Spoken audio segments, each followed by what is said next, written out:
આગામી દિવસોની અંદર ગુજરાતમાં 33 ને બદલે 36 જિલ્લા થઈ શકે છે। આ પહેલાં 2013ની અંદર 7 નવા જિલ્લા ઉમેરવામાં આવેલા, એટલે એમ કહી શકાય કે 11 વર્ષ પછી હવે બીજા 3 નવા જિલ્લાનું કામ શરૂ થયું છે। નમસ્કાર દર્શક મિત્રો, ગુજરાતમાં એક નવું ડેવલપમેન્ટ થવાનું હોવાનું સામે આવ્યું છે। અત્યારે ગુજરાતની અંદર ટોટલ 33 જિલ્લા છે, એમાં બીજા વધારે 3 નવા જિલ્લા બનશે એવું જાણવા મળ્યું છે। એટલે આગામી દિવસોની અંદર ગુજરાતમાં 33 ને બદલે 36 જિલ્લા થઈ શકે છે। આ પહેલાં 2013ની અંદર 7 નવા જિલ્લા ઉમેરવામાં આવેલા, એટલે એમ કહી શકાય કે 11 વર્ષ પછી હવે બીજા 3 નવા જિલ્લાનું કામ શરૂ થયું છે।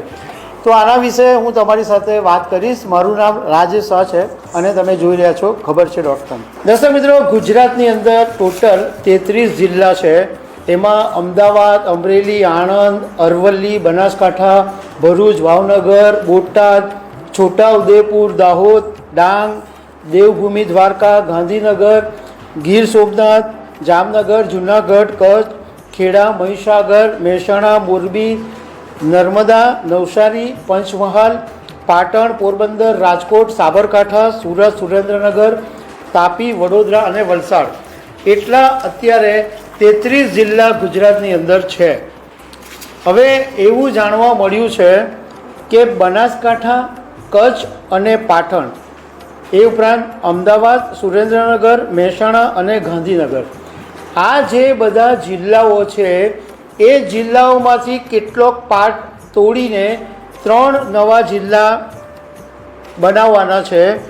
એમાં બનાસકાંઠા, કચ્છ, પાટણમાંથી રાધનપુર અથવા થરાદ એક નવો જિલ્લો બની શકે છે।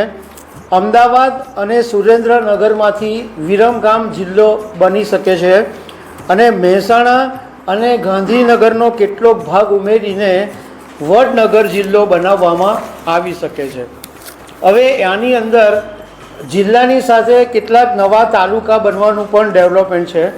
હવે વિરમગામ માટે અમદાવાદ જિલ્લાનું જે વિરમગામ છે તે માંડલ, દેત્રોજ, સુરેન્દ્રનગરમાંથી દસાડા, આ બધા તાલુકાનો સમાવેશ કરીને એક નવો જિલ્લો બનશે, એ વિરમગામ હશે।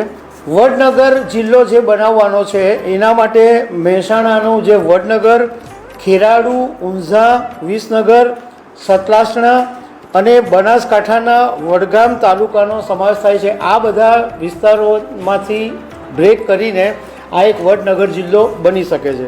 અને રાધનપુર અથવા થરાદ, આ જિલ્લો જે બનાવવાનો છે એના માટે બનાસકાંઠાનું રાધનપુર, વાવ, સુઈગામ, લખણી તેમજ પાટણનો સાતલપુર અને કચ્છનો રાપર તાલુકો, આટલા વિસ્તારોને ભેગા કરીને આ રાધનપુર જિલ્લો બની શકે છે।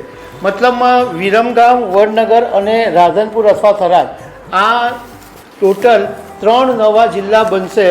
અને એવું જાણવા મળ્યું છે કે દિવાળી પછી સરકાર આ નિર્ણય લઈ શકે છે અને નવા તાલુકાઓની જે રચના થવાની છે એમાં જૂનાગઢ સિટી, સુઈગામ, થાનગઢ, ધોલેરા, વિછિયા, ફાગવેલ, ગલતેશ્વર, બોડેલી, જેસર, આ નવા તાલુકાઓની રચના થઈ શકે છે।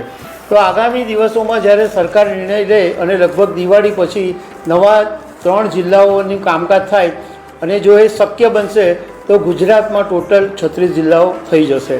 તો દર્શક મિત્રો, આવી અનેક વાતો સાથે અમે તમને મળતા રહીશું। Thank you very much.